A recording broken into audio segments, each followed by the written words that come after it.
Hello, everybody. Hope everybody's having a good week thus far. Of course, going to wait a few minutes to give people a chance to come in before we get started. Hope as we're now reached the middle part of the week, or as some people like to call it, Hump Day, getting over that hump, as it were. All right. So, that said, we're going to give people a chance to come in, and so we'll wait a few minutes. Hello, you fool, I love you. You want to join the joyride? Join the joyride, yeah. All right, well.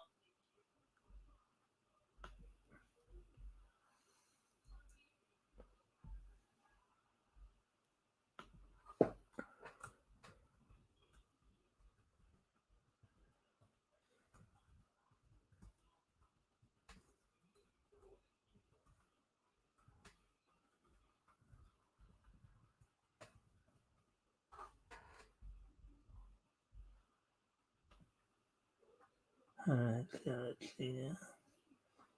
All right, well, while we're waiting, I'm going to go ahead and go off camera here for a moment to take care of a couple of things. I'll be right back. Put some music on for you guys while we're waiting.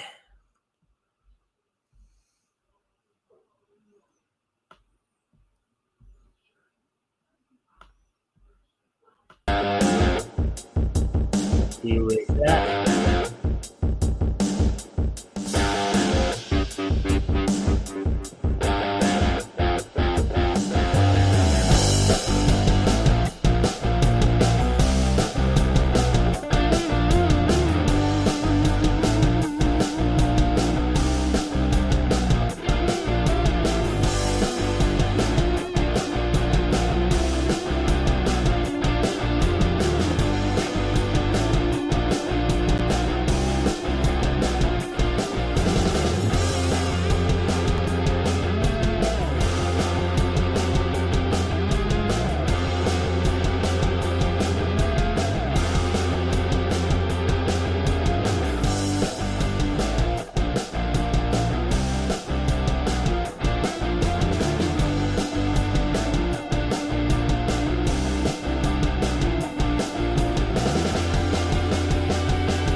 All right, we're back.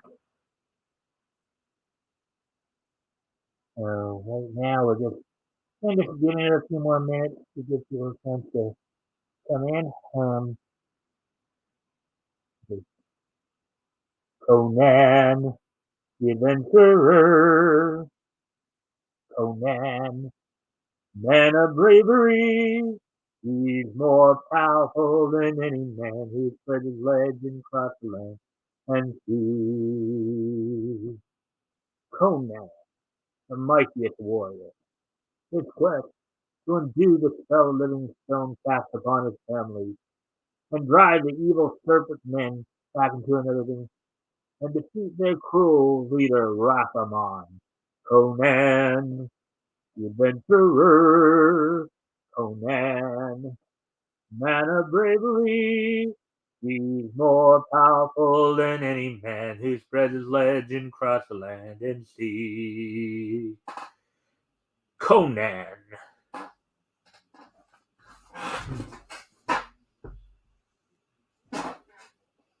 Hmm. Get along, gang, get along, gang.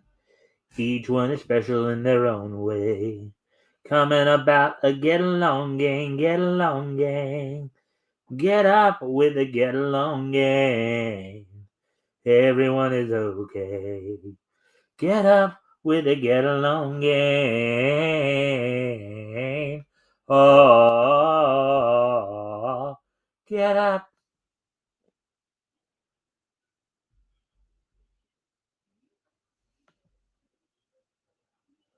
Oh, mercy, mercy me. Oh, things ain't what they used to be. Oh, no. Radiation underground. In this time, I'm gonna live in red. Oh, oh, mercy, mercy me. Oh, things ain't what they used to be. Oh, no. Radiation underground. And the skies. I want you the right way.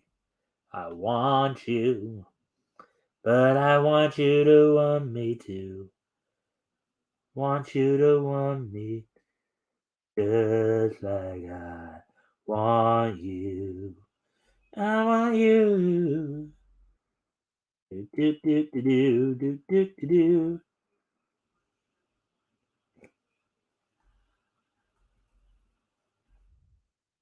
Hmm. Anyway, gummy bears bouncing here and there and everywhere. Find adventure that's beyond compare. They are the gummy bears. They are the gummy bears. Life is like a hurricane here in Duckburg. Race cars, lasers, aeroplanes. It's a duck blur. Might solve a mystery or rewrite history. DuckTales. Ooh, we will be, and I've been waiting. DuckTales. Ooh, I've been making DuckTales. And it's a stranger out to find you when you grab onto some DuckTales. Woo! Waiting, I've been waiting, DuckTales. Woo! DuckTales. Alright, so we're just past the 8-minute mark now, so I think it's a good time to talk about what's on tap for tonight. So I got 4 articles to go over for you tonight, all from Bounding into Comics. Among them including Toei. Toei Animation had a good year this year in terms of financially. They had from what I was just reading the headline at least here, record numbers in terms of money made. Let's see, yeah, power up to record. Toei Animation's earnings power up to record highs. Thanks, we'll look at that. Also, the latest Transformers series has entered in their season finale is introducing the first non-binary Transformer character. So now we're getting to the point of agenda pushing to where now we got to have rope. Now we got to also now we're now granted Transformers have always been obviously mostly out for male, and we did have some female Autobots as well, but R2 of course is the most famous. Now we got a non-binary one. So, anyway, and then we also got a little, now granted, so I also want to go over an article about Danica McCullough, basically moving out of LA, settling into rural life. Danica McKellen, most of you remember her as Winnie Cooper from Wonder Years, but also she had some she had some work in cartoons as well. Most notably, of course, Frida Gordon in Static Shock, as well as Miss Martian on Young Justice. So, and then also we'll be looking at an article in regards to Candace Cameron Bure, who who's received some backlash over some comments she made in regards to the fact that Bill Abbott, and this is kind of a follow up to a story we did a couple months ago, month or so ago, about Great American Family and all that. Bill Abbott and the programming that they're doing, in terms of encouraging traditional family values. Plus, of course, the wrestling roundup. We got, this week's quite a big week in the world of professional wrestling as well, and this day meets history.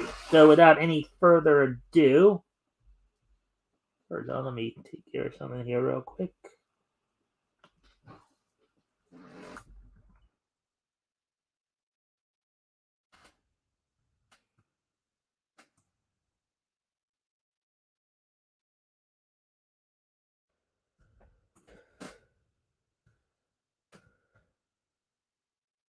All right, so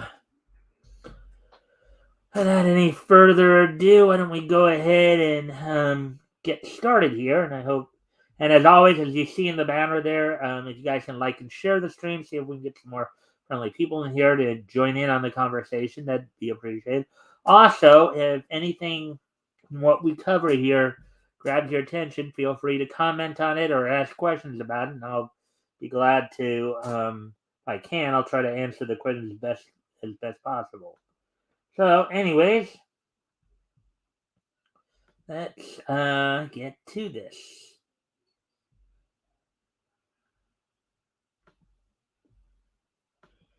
Okay, so let's get to this first article here about Toei Animation's earnings. Kind of a big deal here.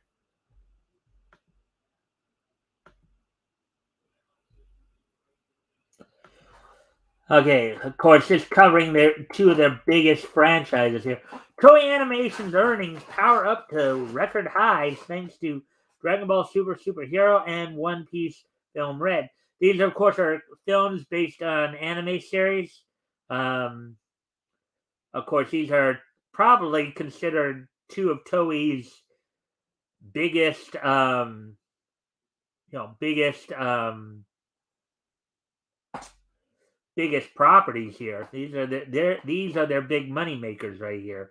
So, and with them both having big films coming out in the last year, Dragon Ball Super Superhero and One Piece Film Red. And I'm sure if any of you who watch Toonami have probably seen some of the trailers for Red as well. So, anyways, let's get into this article by Nerdigans. Published back on the 14th, which is Monday. All right, so let's take a look at this then.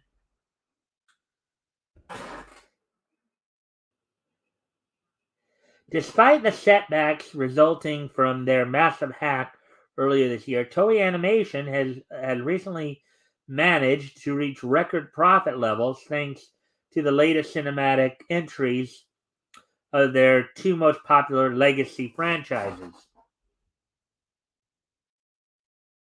I look at that, Luffy on the Nimbus. Plus, Dream 9, Toriko, One Piece, Dragon Ball Z Super collaboration special. Right. On October 27th, Animation Business Journal, translated via Ezrat, announced that Toei Animation's second fiscal quarter of 2022, April 1st to September 30th, had seen So April, May, June, July, August, September. That second fiscal quarter. That's more like half a year. Let's see. Had seen the company's quote net sales soar to 42. Let's see.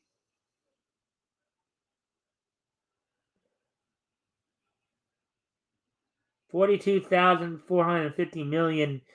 Yeah, okay, that doesn't make much sense right there. 42,450 million yen. Okay.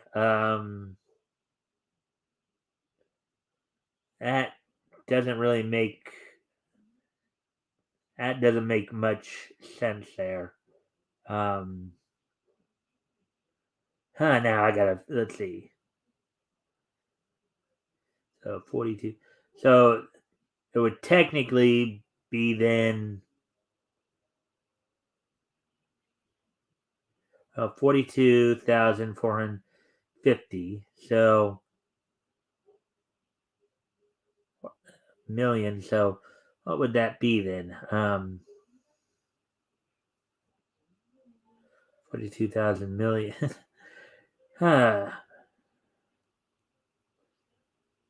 Would that be I don't know. That'd be like 4.245. It's a little hard to figure. So that's the equivalent to that is $290 million US dollars.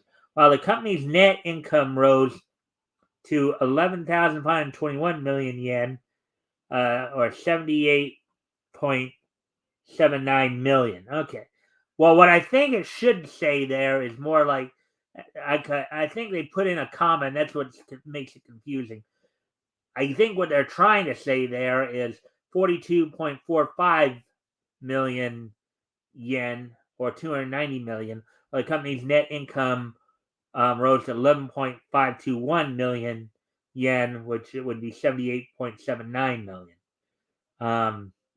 Compared to the same period last year, these increases represent an overall growth of 42.74% and 41.47% in each respective area. Okay. And here's a scene from the One Piece film Red, Toei Animation.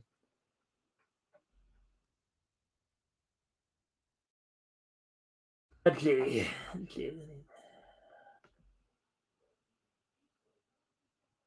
All right. The majority of Toei Animation's record profits reportedly stemmed specifically from the worldwide successes of Dragon Ball and One Piece. One Piece's most recent silver screen appearances. Yeah, those are major releases. They did have a big boom for the company. According to Japanese blogger Ezrat, thanks to Dragon Ball Superhero and One Piece film Red, Toei Animation saw the quote most significant increase in their profit margin, with in brackets a growth of unbracketed 2,604.27% to 3.164 million yen, or 21.66 million US dollars, compared to 117 million yen, or $801.12 thousand dollars. It made the same period the prior year.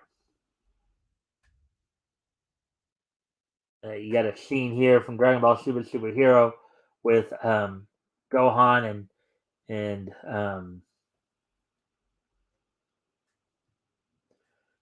Gohan. It's been a while since I watched and Piccolo and Gohan. Should be able to remember his name, considering Piccolo comes very close to pickle, and he does look like a human pickle.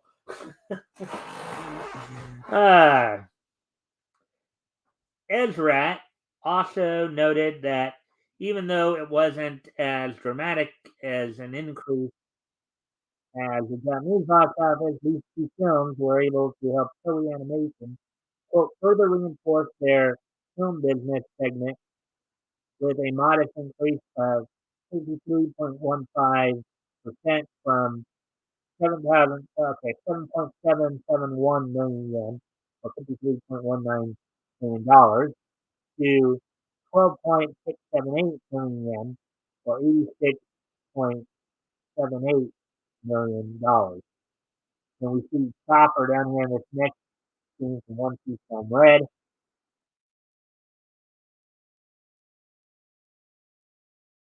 Um, let's see. As, as okay, these franchises successes weren't just limited to these two films either.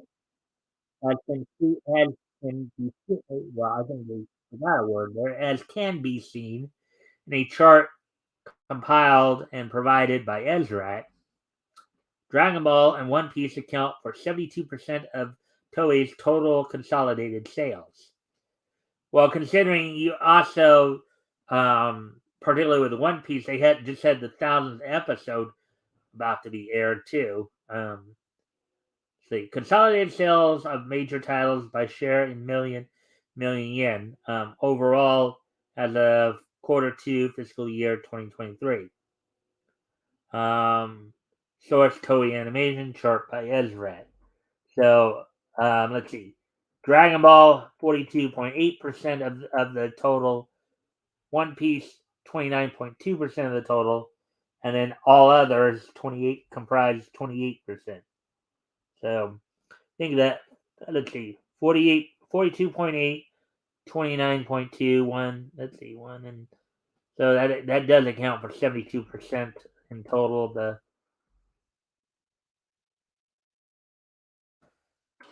Notably, even though its production was delayed thanks to the aforementioned hack, Dragon Ball Superhero recovered from its stumble and has since gone on to become a global success.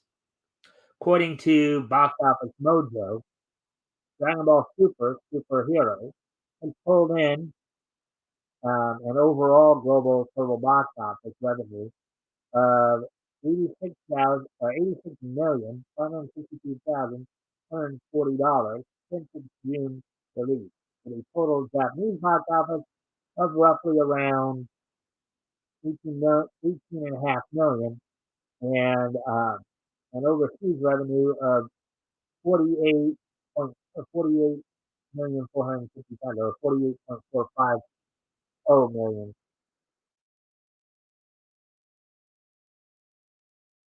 Film also broke the U.S. box office record for an anime film's opening day performance, pulling in, let's see, 10,916,316 to surpass the 23-year-old record held by the classic Pokemon the First Movie, which landed $10,096,848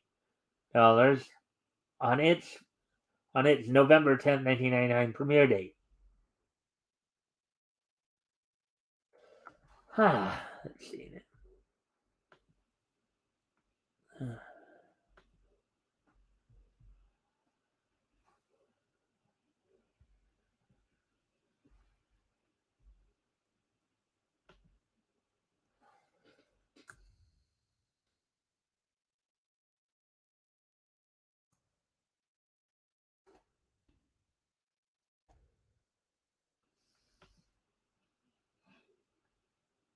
As we continue on here.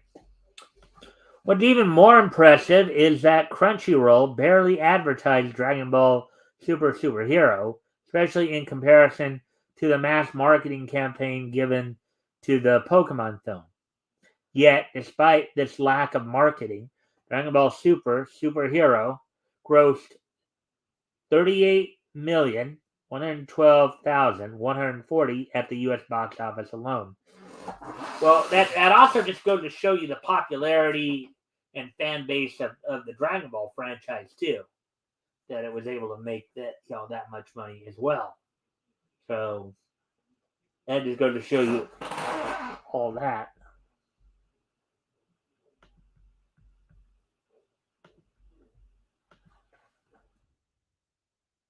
And I believe it's Pan right there. That's a young lady there.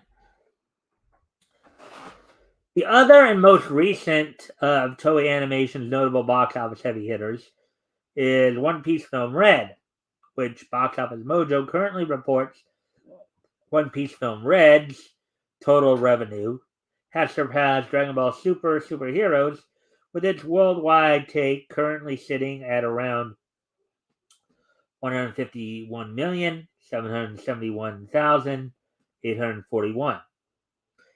Its performance has been particularly impressive in Japan, where Luffy and crew have made off with a 120,214,305 at the local box office, and an 11 weekend run as the country's number one film.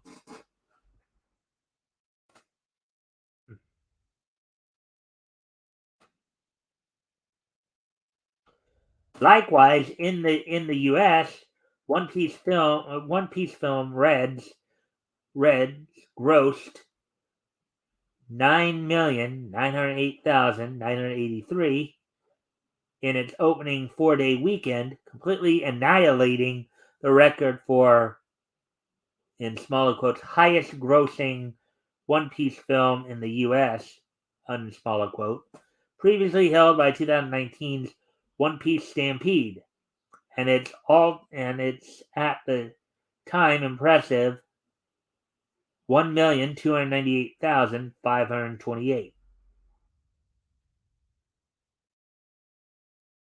However, unlike Dragon Ball Super Superhero, the Sony-owned Crunchyroll has been going all out in marketing One Piece film Red. In addition to a standard increase in new merch, the film has seen advertisements in New York City's Times Square, a theme performance at a USC halftime show, and even exclusive cups at Carl's Jr. You can go if you can go to a Carl's Jr. and get a One Piece cup. That's quite a promotional deal, huh? One Piece Film Red cup. Just go to your local Carl's Jr. for that. It's not much compared to the efforts made in Japan, but for Western anime fans, well, at least it's a start. Here's a scene from, I guess, the Dream 9 special, collaboration special. Oh, there you go. There we go with the first article there. So some pretty impressive numbers. The only thing I would critique here. Hey, Bianca Zombie. Thanks for popping in. Let's see. Dude, not much. Just going over an article here. First one of the night, of course, we're hitting. And I do thank you for the like and the share. Anything here catches your attention, feel free to comment on it or ask questions about it.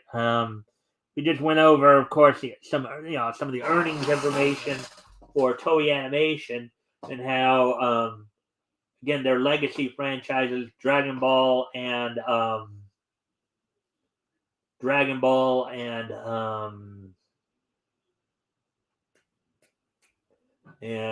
One Piece, once again, been their big money makers for them.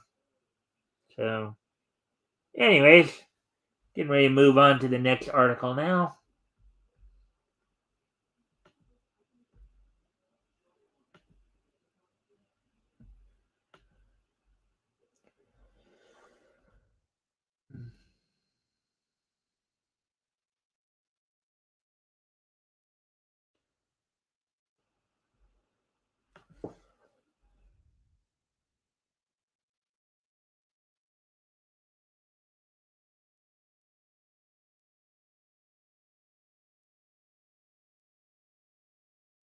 Now, this is kind of an interesting story here. This is another one we're going to take a quick peek at, of course.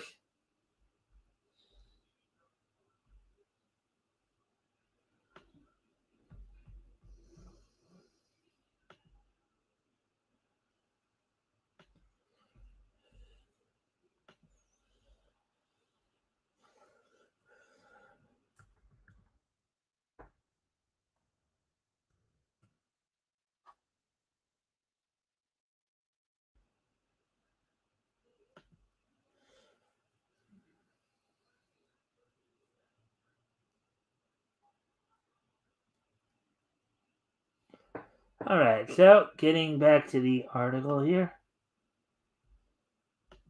Getting to the article here, as it were.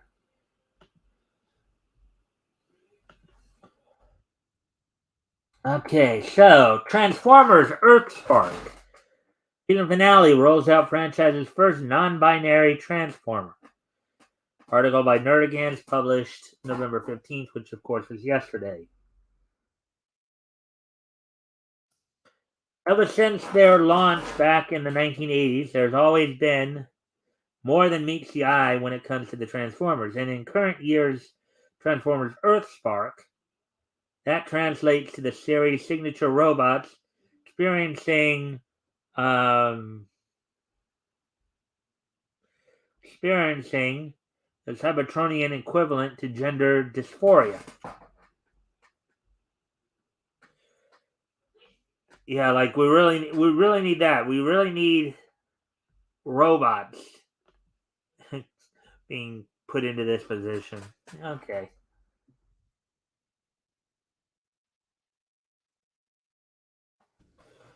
Releasing all 10 episodes of its first season to Paramount Plus on November 11th, the latest CGI installment of the legendary robot series is set long after the conclusion of the Autobot and Decepticon Civil War. It follows the story of Robbie and Morgan, quote unquote Momalto, two humans who end up discovering that the Cybertronians had previously set down roots in their new hometown of Witwicky, Pennsylvania. Kind of interesting, Witwicky, Pennsylvania. Now, for those of you who grew up on the G1 Transformer series, like I did, you might remember that the Autobots' two human friends, their first two human friends that they befriended were Spike and Sparkplug Witwicky. You know, Sparkplug the father and Spike the son. Of course, Sparkplug voiced by the late Chris Latta, and Spike voiced by Corey Burton. Of course, as everybody also may remember, Spike would develop, basically a lifelong, friendship with Bumblebee. You guys remember from that series. So, let's see. Using custom cyber sleeves, Robbie and Mo end up establishing emotional connections to the first two Earthborn or Terran Transformers, Twitch and Trash. Throughout the series, the Maltos work together with the Autobots as well as Megatron via the Ghost organization to protect the Earth from not only the remaining Decepticon forces, but also any other threat that comes their way. So that's interesting. You have basically have Megatron and Optimus potentially teaming up here.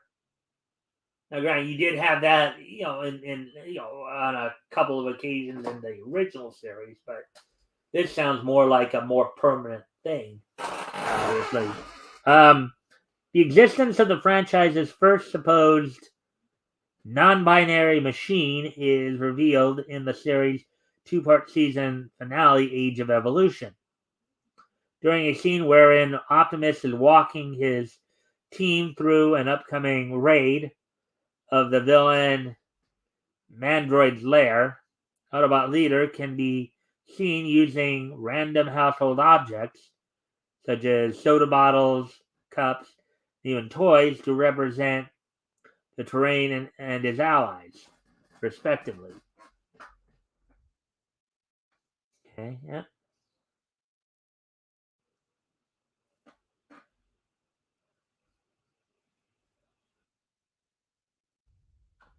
Upon seeing the toys being as a stand-in for the Autobots and the Maltos, Nightshade takes notice of a penguin bobblehead, before proceeding to ask his leader if he can be represented. I think that's supposed to be represented by it on the board. Caught off guard by this request, Optimus hesitates as he begins to answer, finding himself confused as to just which pronouns to use in reference to the Terran Transformer. Okay. Is that really necessary for a kid's show? Really? They really have to do that in a kid's show?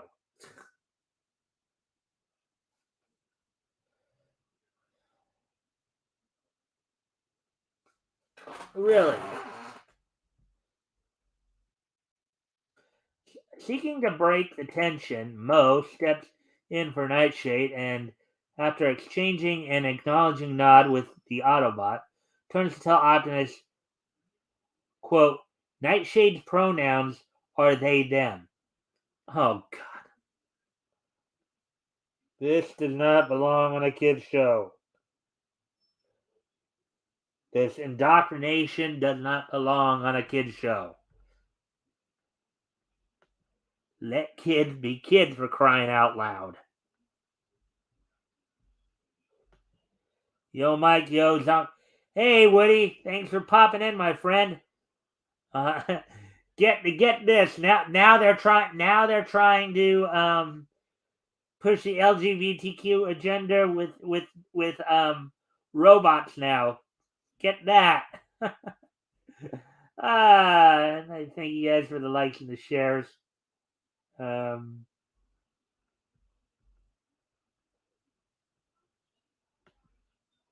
Anyways, let's see. So now,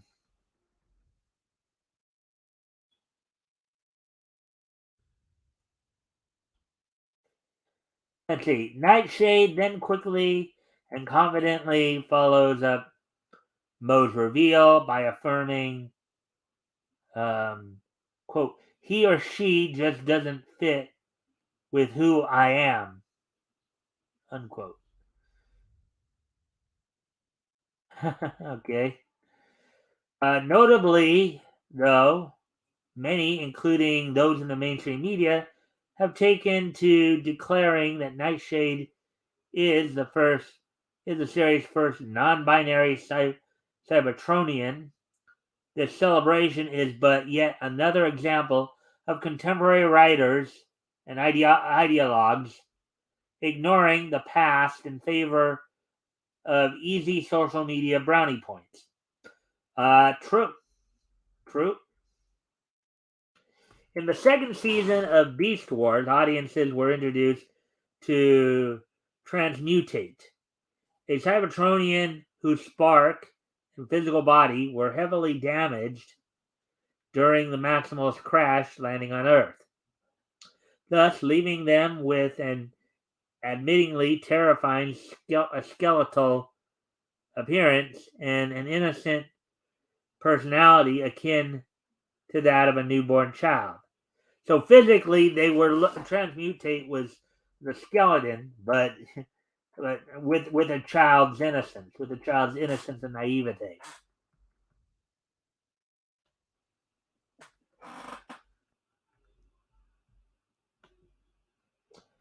Well, if you can be a car, okay, yeah. I mean, granted, as I was mentioning before, I know you probably saw the. I don't know if you got around to watching the G1 cartoon like I did growing up. They had, they did have they had distinctive male and female robots. You know, as we all know.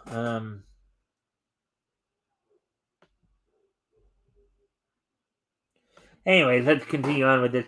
As per the episode script, the Transmutate was designed by the series writers as, quote, a being with no beauty of form nor logic of shape.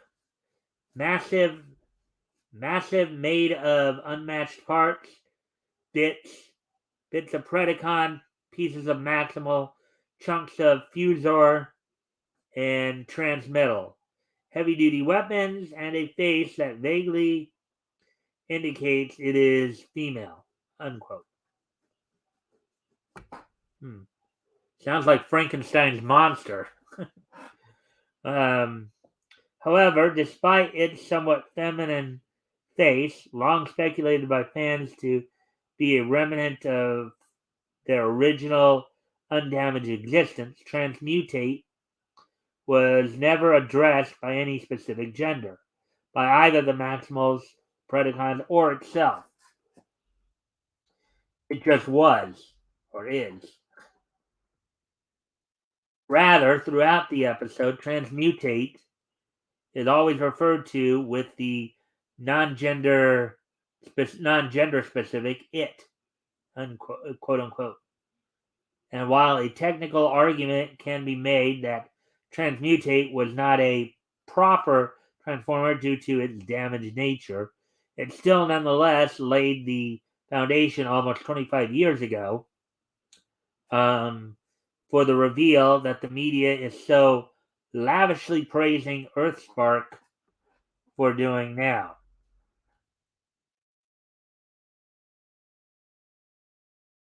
Unsurprisingly, Nightshade is but the latest member of the Transformers to join the ranks of the Cybertronian Alphabet Squad in recent years.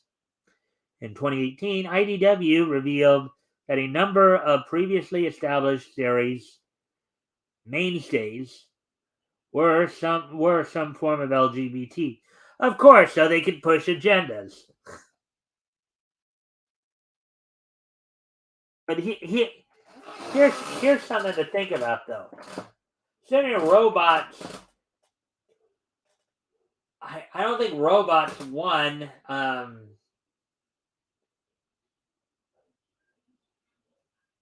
they neither have the desire nor the need to engage in intercourse to begin with, you know. So, I mean, they just simply build each other, right? So, it's not like they're procreating like humans do. So, why, now I know the answer to this question right now. Why should you make such a big deal about gender here? Um, but overall, if you think about it, why would they, considering that robots don't procreate in the same manner that humans do, they just simply pick up a number of parts and you know put put it together like you're putting a car together. So,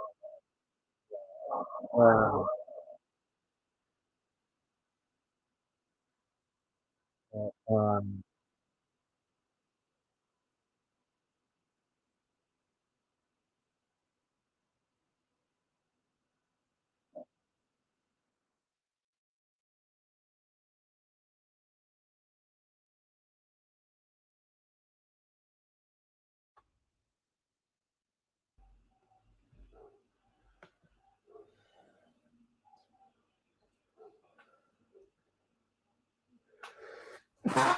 anyways, okay.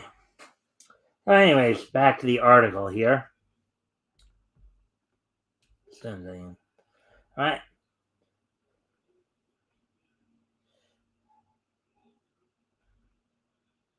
The first to undergo this change was the classic 1986 female Transformer Arcee, who in 2018's Optimus Prime Volume 1, Number 25, was retconned into being a Cybertronian equivalent, quote unquote, of a male to female transgender individual.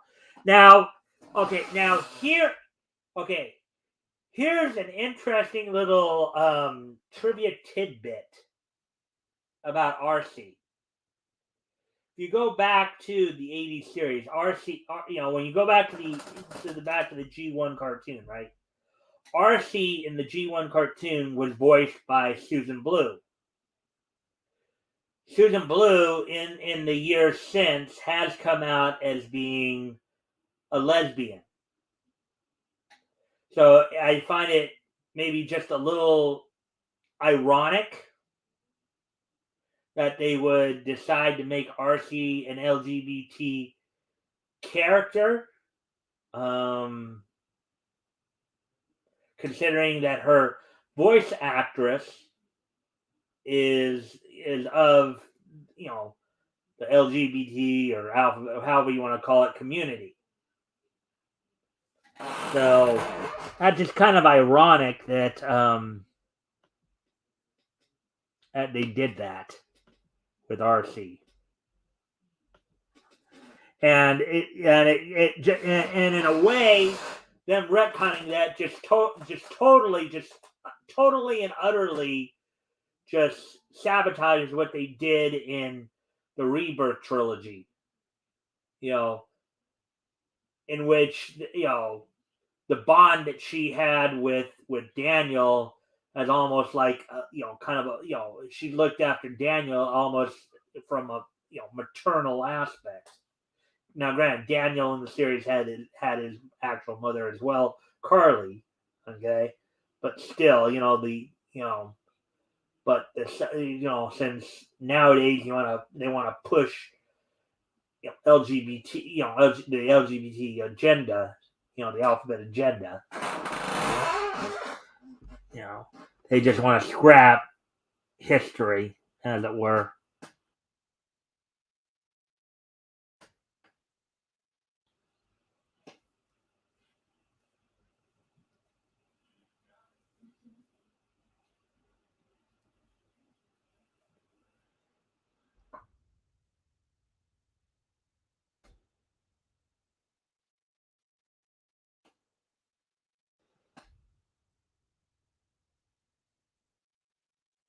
Anyways, next up were Autobots Ratchet and Drift, who were retconned into being each other's same-sex conjuncts Endura, the Cybertronian version of husband-wife, during the events of 2018's Transformers Lost Light Volume 1, number 25. Ratchet, if you all remember, was the ambulance in G1. He was voiced by Don Messick in the original.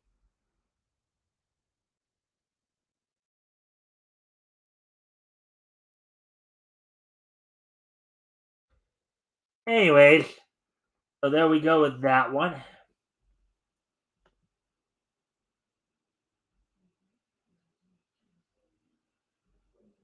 And from what I'm seeing here, according to StreamYard, the singles.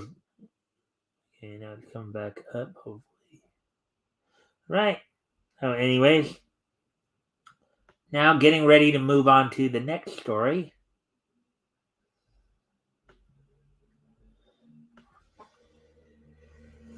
Let's see.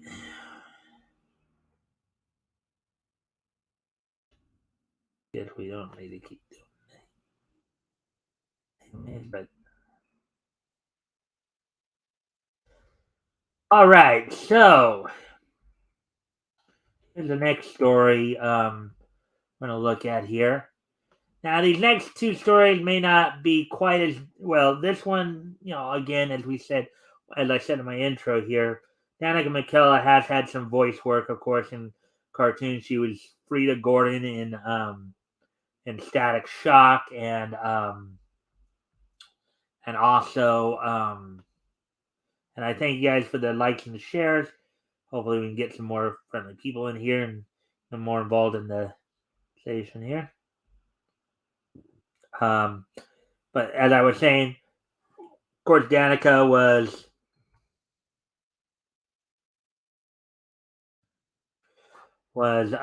Frida Gordon in Static Shock, as well as Miss Martian in Young Justice. So, I think Young Justice, in a way, is still going on to this very day. So let's look at this, and then the next one after this isn't. Well, I'll explain that when I get there. Look at it. Now that's a nice looking. Yeah, that's a nice looking woman right there. Okay, so in smaller quotes, Young Justice and Great American Family Network star Danica McKellar ditching California for rural life in Tennessee. And we have actually, now granted, we've heard, now I'm still in California, unfortunately, but we have heard of a lot of people leaving California, leaving the very leftist ideology behind for a more simple life, less convoluted life. Um, Anyways, article by Jacob Smith published yesterday. It looks like the Hallmark Channel isn't the only thing that, and again, a number of these actresses that we've heard about in the past few months, they were a part of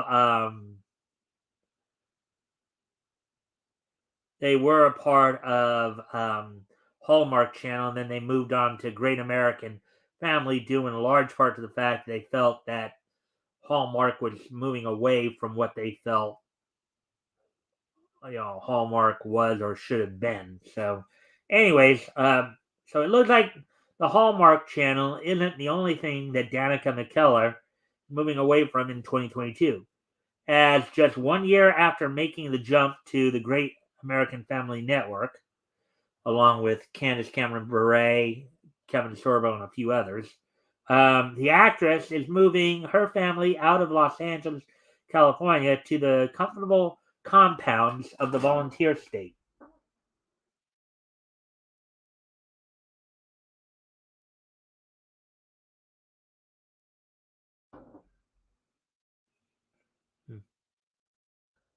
Revealing the move, revealing the movie during. Okay, I guess it's supposed to say move, not movie. Revealing the move during a recent interview with People magazine, McKellar explained that her desire for a quiet life in rural Tennessee was influenced by the Christmas movie role she plays on TV. Quote, my Christmas movie characters have rubbed off on me, quote, said the voice actress behind Miss Martian and Young Justice. Quote, my husband and I have been wanting more nature for a long time. We were kind of ready to be in a we're kind of ready to not be in a city anymore. Uh, There's Miss Martian right there from Young Justice. Season 2, Episode 20, Depths. What's the name of the As to why McKellar and her family specifically chose Tennessee as their new home, the actress recalled that not only was it the site of a particularly romantic weekend shared between her and her husband, Scott Shevslovsky, but that it was also home to the twin quote unquote entertainment cities of Memphis and Nashville. Now, everybody knows Nashville is the center of the country music universe. I think most people know that Nashville is the center of the country music universe. You know, so I think even Elvis's home, Graceland, is there as well. So, and Memphis, you can't go around Memphis without possibly running into the king of Memphis himself, Jerry the King Lawler, or wrestling fans. Um, Quote, they're known for music, unquote, asserted the Wonder Years star. Quote, being from LA and being an entertainer, it's nice to have creative people around, unquote. Here's, okay, visits Laurel, hometown Briar's workshop, hometown Bent's workshop, Discovery YouTube. But it wasn't just the smaller quotes fun factor of the state's two biggest cities that drew McKellar to the south, but also its more natural scenery. Quote, for me, honestly, it's mostly about the backyard, unquote, said the actress, notably excited about the larger space afforded to her family compared to their home in Los Angeles. In particular, said McKellar, she loves watching the autumn season change. The leaves on her maple tree turn in quote gold and pink and orange and red. There's another side of her from season two. Back in 2020, the Hallmark Channel went through a major overhaul after facing a wave of outrage over an LGBTQ themed ad that was airing on their channel. The ad, as produced by online wedding firm Zola, showed two women getting married and pondering how their ceremony might have been improved through the use of the company's services. Hmm. Yeah, that was probably the start of the kind of woke expansion of Hallmark Channel. After airing the ad, the channel was hit with multiple petitions from conservative audiences demanding the channel pull the ad in service of keeping Hallmark quote unquote family friendly. Eventually, the company acquiesced. This decision subsequently drew ire from progressive groups who responded by putting pressure on the company to draw a line in the sand against their own core audience. Switch for Christmas.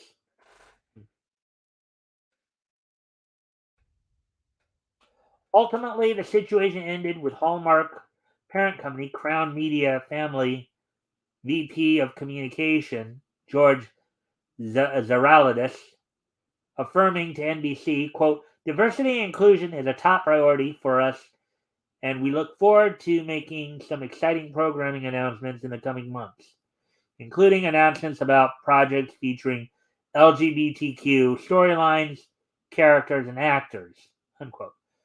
So basically, it sounds like they gave in to the progressive mob,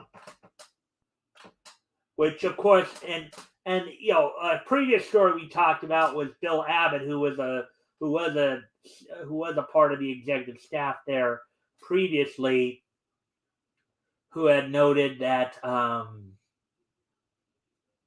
who had in fact noted that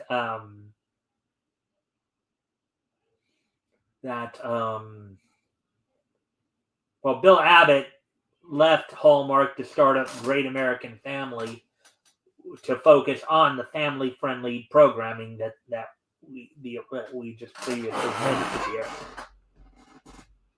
And yes, we're going to be talking more about this in the next article as well.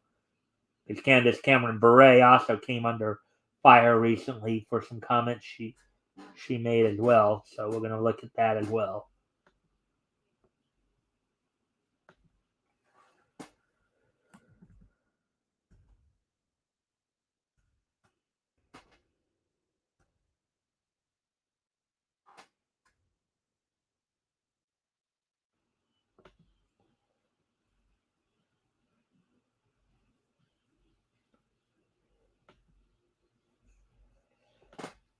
Okay. Yeah, we start. Shortly after the statement, then Crown Media Family Network's CEO, Chief Executive Officer Bill Abbott, stepped down from his role and we talked about this previously because the article on this was a couple months ago where we actually did look at that. Stepped down from his role at the network and joined fledgling competitor GAC, Great GAC Media, operating name Great American Media, in order to push back against his company's new direction. Now, I believe, of course,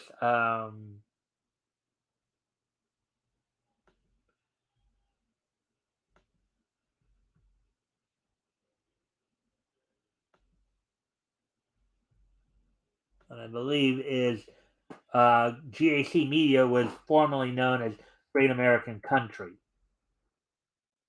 That was the picture they used in the previous article, too, that we talked about. Likewise, McKellar left the Hallmark Channel last October to sign an exclusive 3-year contract with GAC Media, telling the Wall Street Journal that she was drawn to the new network because she had enjoyed working with Abbott at Hallmark, where he had been the person to recruit her. And of course, I know, as we said, there's Cameron Bure and a few others, a few more conservative-leaning actors from Hollywood have also left Hallmark for.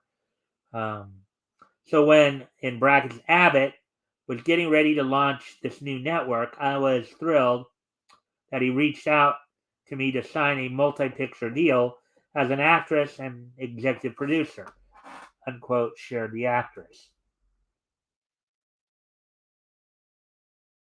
McKellar's first project under her new GAC Media contract will be, quote, The Winter Palace, unquote, which the actress will both star in and executive produce. The film is currently set to air on GAC Family on January 28th, 2022. So it sounds like some stuff you'd want to check out if you're looking for just some clean old family fun. Not looking for the agenda pushing. Keller joins a growing list of Hollywood celebrities who are leaving Los Angeles for good to start a new life in rural America. Actor and comedian Rob Schneider recently moved from California to Arizona in order to escape the quote-unquote authoritarianism of Democrat leadership, whose direction he believes has made Americans' lives more, quote-unquote, more difficult. Former child stars Alexa and Carlos Pinavega, best known for their roles in Spy Kids and the Nickelodeon show Big Time Rush, respectively, left Hollywood for Hawaii in order to focus more on their family and their. Wow, moving to Hawaii to do that. Okay. Yeah, that's interesting. I guess that would work if they go to a more isolated part of Hawaii.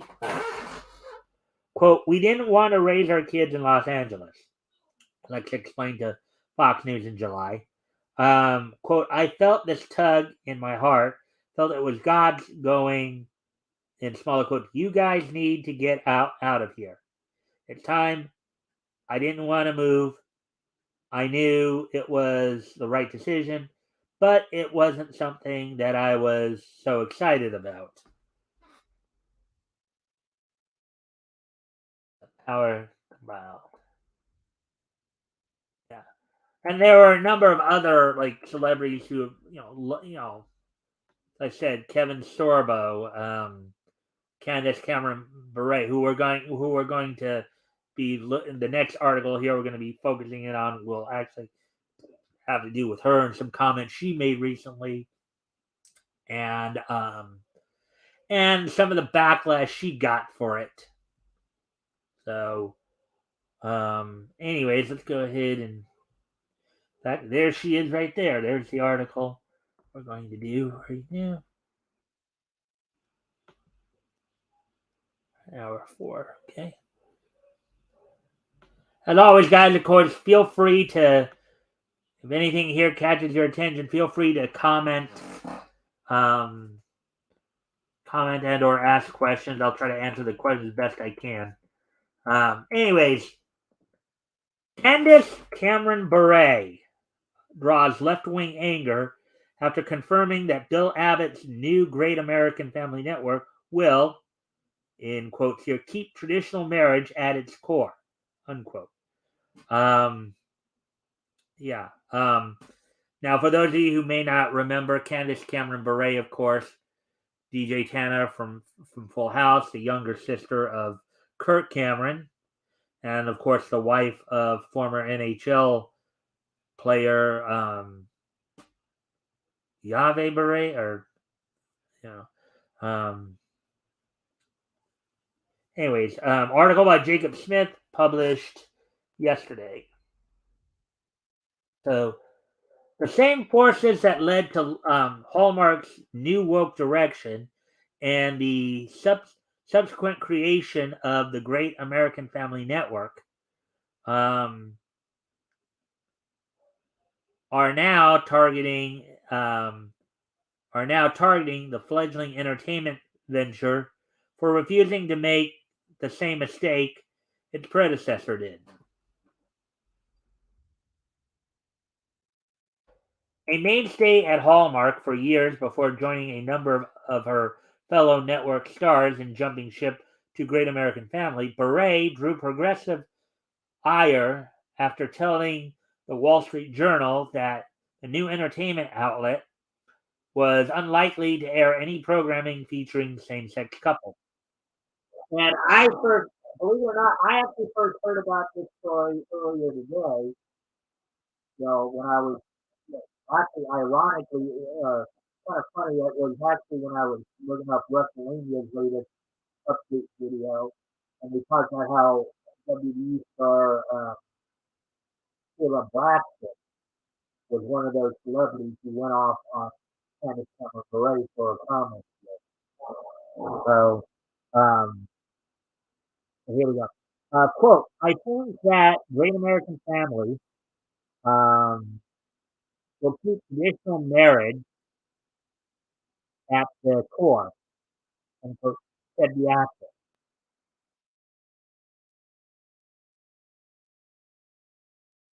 In a separate interview with Variety, um, Bure further explained, quote, I think we know the core audience, and what they love is exactly how Bill originally built the Hallmark Channel, unquote.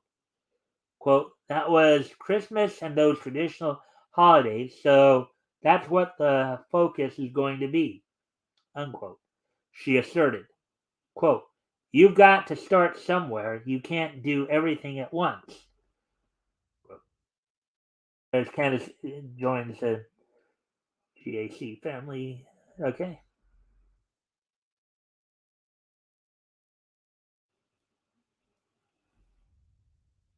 Unsurprisingly, Beret's comments are already sparking outrage from progressives within the entertainment industry.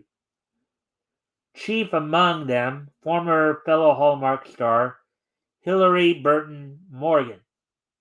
Taking to Twitter following the publication of Burton's interviews,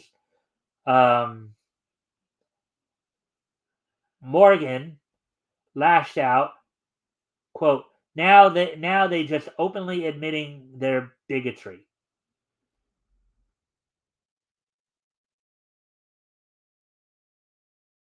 Quote, I called this bleep out years ago when Abbott was at Hallmark, unquote, wrote the One Tree Hill star, who has been an advocate for more diverse on-screen representation ever since her days at Hallmark.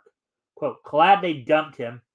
Well, the fact is, though, is that you have a big part of the country that doesn't agree with you. You have a good chunk of middle America that doesn't agree with you, Miss Burton Morgan. It's funny how these Hollywood elitists just think they know what people want. And that's not the case. You know?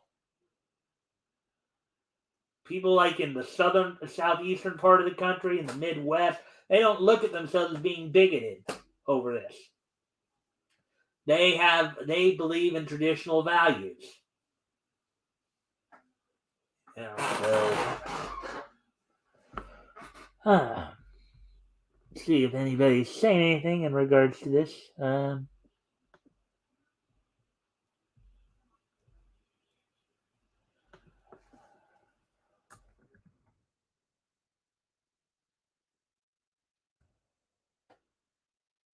And I know some people are saying, well, this sounds like it's getting political. It's not political, it's ideological.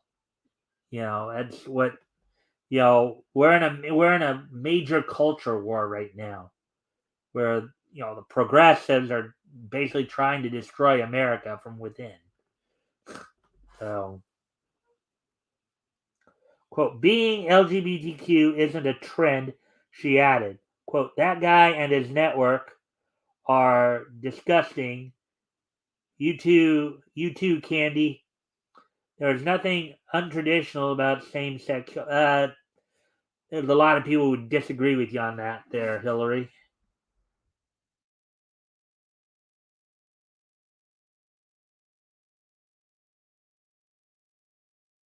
There's a lot of people who disagree with you. In a follow-up tweet, Morgan continued, quote, bigot, I don't remember Jesus liking hypocrites like Candy, unquote. Quote, but sure. Yeah, but he didn't necessarily yeah, but here's the problem with you citing Jesus to justify your argument. That might be true, but he also didn't sit there and he didn't accept the behavior either. He didn't say that it was okay to be homosexual. I mean, go back, Miss Burton Morgan, go back and read Leviticus 18:22. Okay? Go back and read Leviticus 18:22. You know,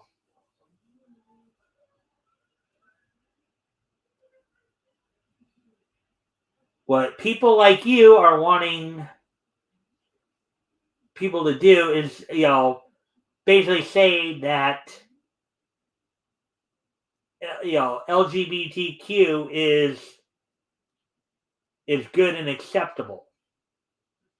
And biblically, it's not. Okay? Biblically, it's not. Biblically, it has been stated unequivocally that LGBTQ plus is a sin. And if you don't repent from it, you will end up burning in hell. You know? Now that doesn't mean that we go out and sit there and we don't pass judgment on the people who are sinning. Jesus also did say that he who hath no sin cast the first stone. Nobody has no sin. We've all sinned and fallen short of the grace of God. But but that doesn't mean that you just. It doesn't necessarily mean that you don't strive to do better. You don't try, if you're going out willfully, and basically accepting an LGBTQ lifestyle is that it's if you're a Christian, then actually by accepting LGBTQ plus, you're a hypocrite. You're a hypocrite and an apostate.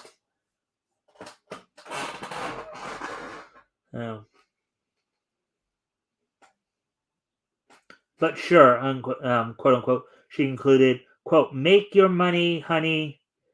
You ride that prejudice wave all the way to the bank.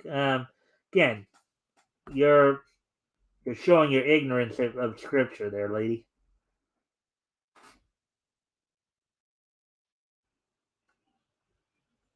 Anyways, not that I really wanted to get too, obviously I didn't want to cover this article, but I just didn't want to get into getting into too much of this, but you just can't help it when you see these people, their ignorance showing. Back in 2020, Hallmark Channel went through a major overhaul after facing a wave of outrage over an LGBT-themed ad. We talked about this in the last article as well, was airing on their channel. The ad, as produced by online wedding firm Zola, showed two women getting married and pondering how their ceremony might have been improved through the use of the company's services. After airing the ad, the channel was hit with multiple petitions from conservative audiences demanding the channel pull the ad in service of keeping Hallmark "quote unquote" family friendly. Eventually, the company acquiesced. Unsurprisingly, this decision subsequently drew ire from progressive groups, who responded by putting pressure on the company to draw a line in the sand against their own core audience. Mm-hmm. Yeah. I mean, if your core audience tends to be more socially conservative, if they're the ones who are actually, watching your channel, you know, buying the products that are advertised on your channel, and then you basically sticking the middle finger at them by putting something they don't agree with or don't want shoved down their throats, so you can quote unquote try to bring in another audience, you know. Um, You know, that's a gamble. You know, Hallmark is now trying to pander to a progressive audience, where GAC is, is going and you know, um,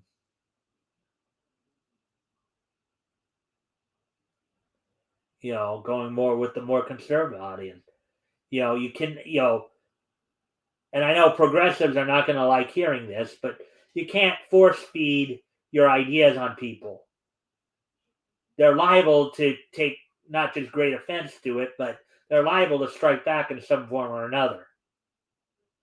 Namely, they'll probably start watching another network that will cater to their will cater to their views. You know, these Hollywood and political elites. You know, they think they're just gonna, you know, they think they're just going to just tell middle America that they have to accept LGBTQ. That's not going to happen. And they try to force it too much, they're going to regret it. We all know that. So, the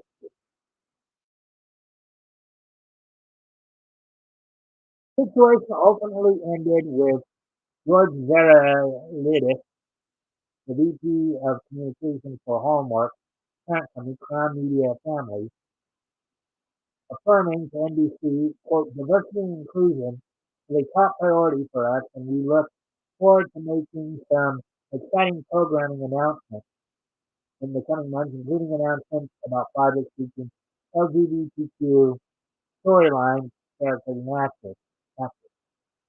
Yeah, and it's kind of funny because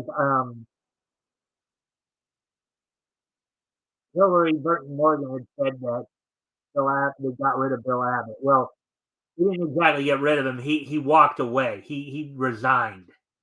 He left to start a company that you know to cater to the audience that he'd been catering to for years. Shortly after the statement, then Crown Media Family Network CEO Bill Abbott stepped down from his role at the network and joined the fledgling competitor GAC Media, operating name Great American Media. Yeah, see, so they didn't get rid of him. He left.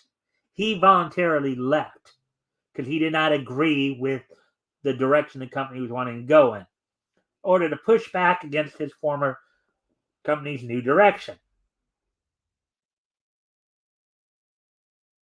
Yeah.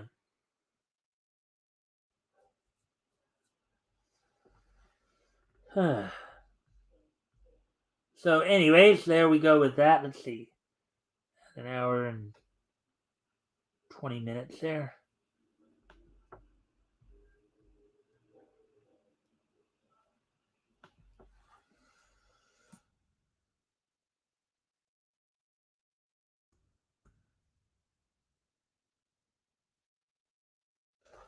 All right. So with that, that's all the articles we're going to do for tonight. Let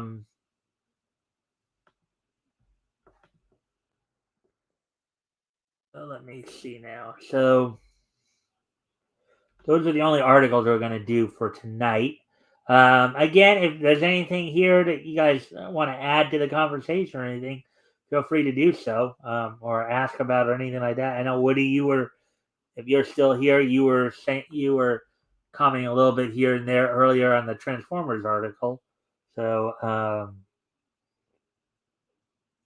and the reason I covered those last two are because I know a lot of you say, well, and I do try to keep it niche. I do try to keep it like the, anime, cartoons, comics, manga, pro wrestling.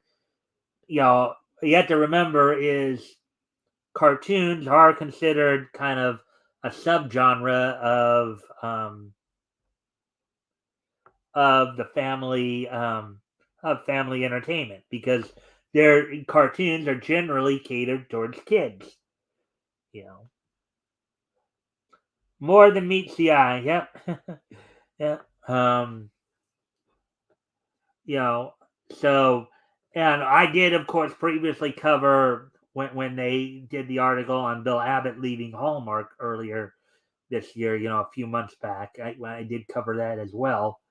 Um, because again, cartoons, children's programming is a subgenre of family programming. You know, a lot of people tend to forget that. You know, And yes, there are a lot of these more progressive people who think, oh, you should be pushing LGBTQ agendas because LGBTQ, And now, granted, LGBTQ, they do have their they do have their channels. I know of at least one. I can't remember it off the top of my head right now, but they do have their channels, so it's not like they're being represented. But what they want is they want it pushed on kids, and a lot of parents just are not going to have it, particularly parents in the South and in the Midwest who are more, from a social standpoint, more socially conservative.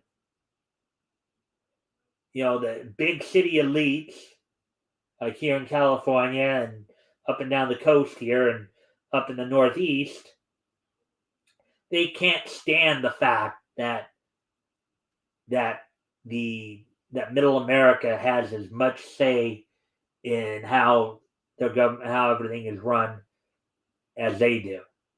They think they're just so smart, and you know, and they just believe that these dumb hicks from Appalachia and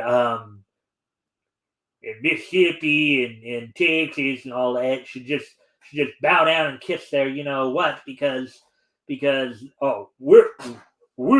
just so much smarter than these dumb hicks. So, and you're gonna find that when you try to force your viewpoint on these particular people on the more rural lights, you're gonna find yourself in a very very bad fight, very probably at a very very losing end of a very bad fight. So should keep that in mind, as it were. Anyways, let's get to the wrestling roundup a bit here, as there is some, obviously some wrestling news, here and there. First, on the WWE side of things, of course, there's still more rumors going around about Sasha Banks possibly coming back, maybe being, apparently she is trying to get some trademarks worked in there for certain terms she used as her Sasha Banks character. Um, so she could still possibly use them for promotions and stuff like that. Let's see. Randy Orton recently had surgery to deal with some of the medical injuries he's had recently. See what else? What else did they talk about today on WrestleMania? At least on the WWE side of it.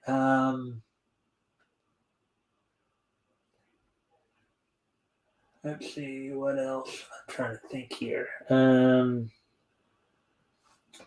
yeah, there is talk also that Chelsea Green could possibly, and might have mentioned this already. Chelsea Green might be coming back to WWE too, as her contract with Impact Wrestling came up. I know she still got some dates in the NWA as well. Her and her husband, of course, are still there. Don't know if this will also mean Matt Cardona, her husband, who wrestled in the WWE years ago as Zack Ryder, will be coming back as well. But I guess we'll wait and see for that. I also mentioned that Nick Aldis had recently given notice to NWA and is suspended for the rest of the year, pretty much, through the remainder of his contract. Let's see. On the AEW side of it, of course, the big week for AEW as they are prepping for this weekend's Full Gear, which Jon Moxley will be defending the AEW World Heavyweight Championship against MJF. The Acclaimed will be defending the Tag Team Championships against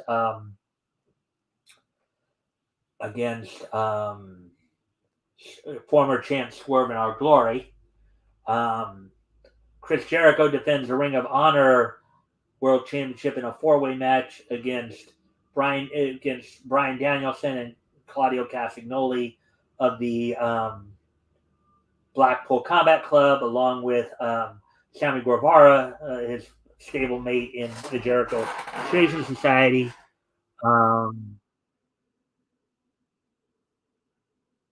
You also have the interim women's champion, Tony Storm, defending that title against Jamie Hayter. Like Tony Storm will also be in a match with the Bunny on tonight's Dynamite, um, in which um, it's an eliminator match, and as I explained last time, eliminator matches are essentially number one. It's basically a match in which you get a shot at the champion and just a regular match, not for the title. If you beat the champion, then you get a title shot at a later date. Uh, if you don't, then you're out of contention for the foreseeable future. So, also in regards to the four-way match that I mentioned, tonight on Dynamite, there's going to be a tag team match between Chris Jericho and Sammy Guevara of the Jericho Appreciation Society taking on Castagnoli and Danielson of the Blackpool Combat Club. Also, let's see. Have Jade Cargill defending the TBS title against Nyla Rose. Now, Nyla Rose is in possession of it because she got under Jade Cargill's skin by basically stealing the belt. She stole the belt from Jade and has been holding on to it ever since. And now you got a match in which she has a chance to actually earn the title, which sometimes that's what you have to do to get somebody's attention and to get under their skin. You know, let's see. That's all title matches. There are some other. There have been some other matches announced as well. Saraya, who was known as Paige in the WWE a few years ago, will make her in-ring return at Full Gear, taking on Dr. Britt Baker. Saraya, who, as everybody knows, is Paige, who was forced to retire after suffering a major neck injury at the hands of Sasha Banks, where Sasha Banks kicked her the back and the upper back and caused her to have neck problems. But she has been medically cleared and will be taking on Dr. Britt Baker. Also signed this past week for Full Gear.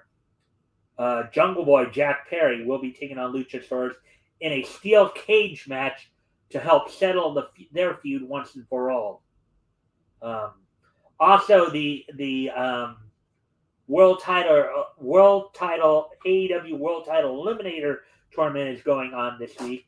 As on tonight's episode, Lance Archer will be taking on Ricky Starks in the final match of the first round. Then you have the second round starting with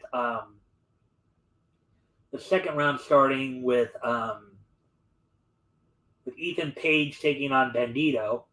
And the winner of tonight's first round match between Lance Archer and Ricky Starks will be taking on Brian Cage, I believe, this Friday on Rampage. I believe tonight you also have the AEW Trios title, World Trios title, 6-man title, being defended by Death Triangle against AR Fox and Top Flight, the Martin brothers, Darius and Dante Martin.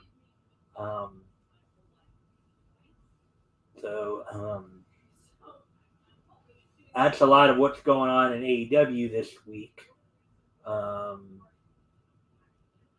Heading into their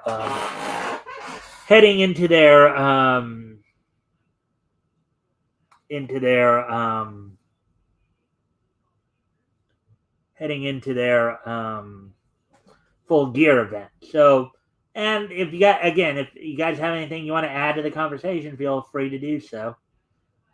With that, we're going to start winding down here now. Unless you guys have something else you guys want to talk about or bring up, any news items that you may have thought of. If not, we will start to wrap things up here. Let's see. Today being, and I do thank y'all for the likes and shares, of course. So as we start to wind things down a bit here, today being Wednesday, November the 16th, 2022, let's take a look back at this day. Niche history. We do have quite a few things here. We will go over. All right, so first off, I'd like to wish a happy 70th birthday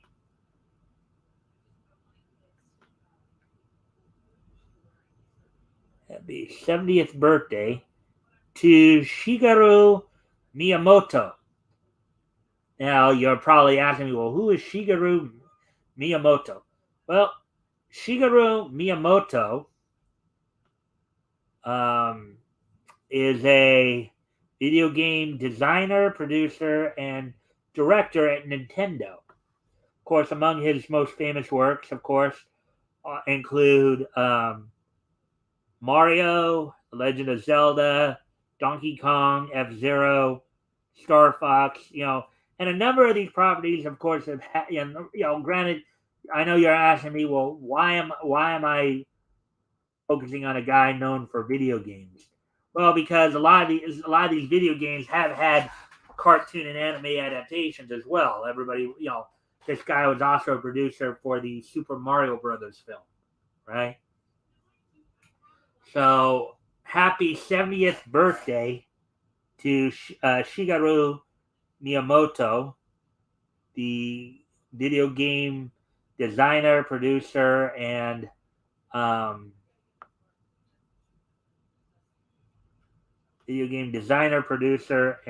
director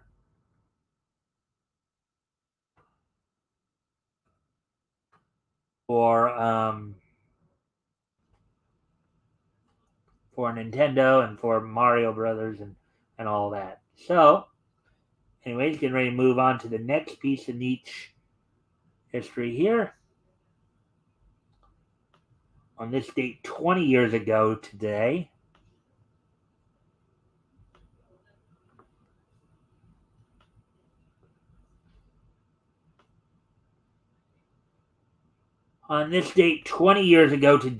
from the AmeriCal Civic Center in Wakefield, Massachusetts, Ring of Honor held its Scramble Madness event on this date back in 2002. In the main event, the American Dragon, Bryan Danielson, defeated Doug Williams in a 30-minute Iron Man match. Went all the way to the time limit. Also, AJ Styles defeated Christopher Daniels to retain the #1 Contenders trophy to the Ring of Honor title, I guess. Homicide defeated Samoa Joe. Let's see what else. In a street fight, Paul London and Rudy Boy Gomez defeated Michael Shane and Biohazard. Let's see. Samoa Joe in a match earlier in the evening. Defeated both members of the Ring Crew Express. In a tag team scramble match, American Red, the SAT Spanish announce team of the Maximo Brothers, and Divine Storm, Chris Divine, and Quiet Storm defeated Special K, Izzy, Deranged, Angel Dust, Joey Matthews, Slim J, in a tag team scramble match. Slim J, of course, currently part of AEW. The Hit Squad defeated Tony Mamaluke and Matt Thompson. Xavier defeated Jeremy Lopez. Alexis Lurie, a.k.a. Mickey James, defeated Mace. And then to start off the show, the Prophecy of Christopher Daniels and Mark Briscoe defeated Jay Briscoe and the Amazing Red. So on this date, 20 years ago today, Ring of Honor held its Scramble Madness event at the Marical Civic Center in Wakefield, Massachusetts. Kong was huge.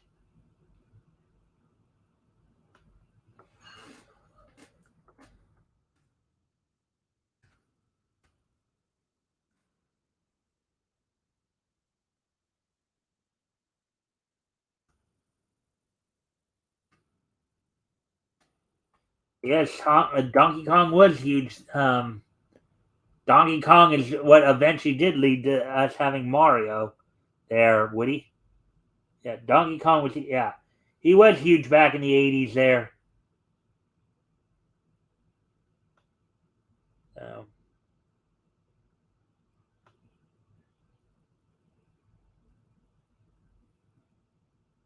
Well, with that.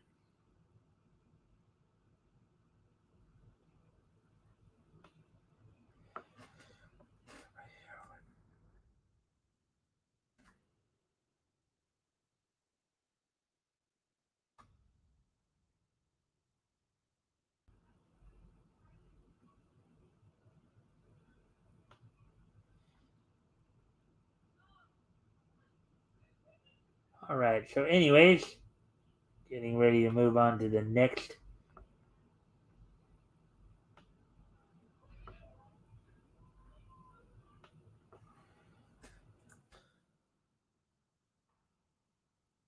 And yeah, I'm having all these Yeah, there we go. Now StreamYard finally acknowledged it. Anyways. All right. So, getting ready to move on to the next piece of niche history here.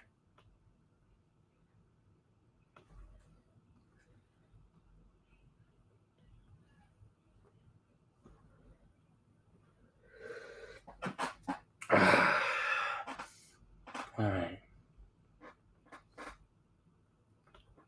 With that now.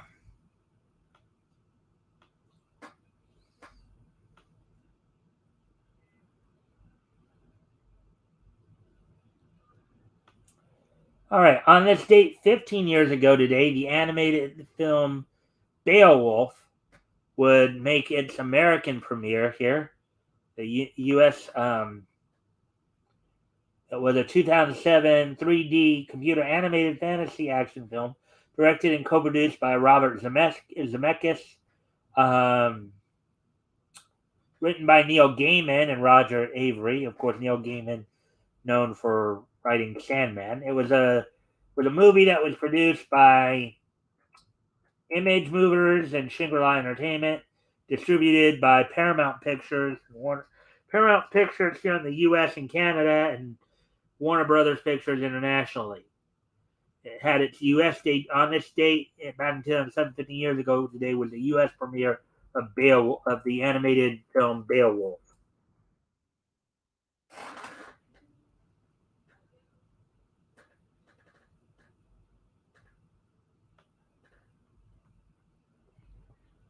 So with that, let's see now.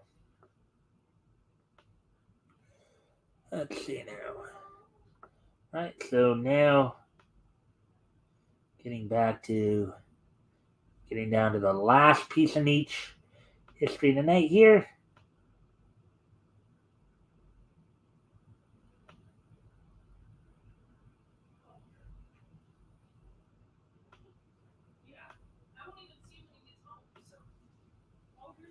All right, so on this date, back in 2000, I believe it's 2011, the 210th issue of Archie's Pal Jughead Comics went on sale from Archie Comics.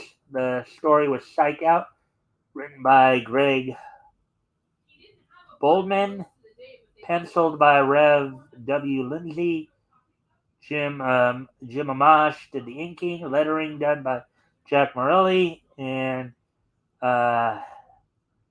Decor Studios did the coloring.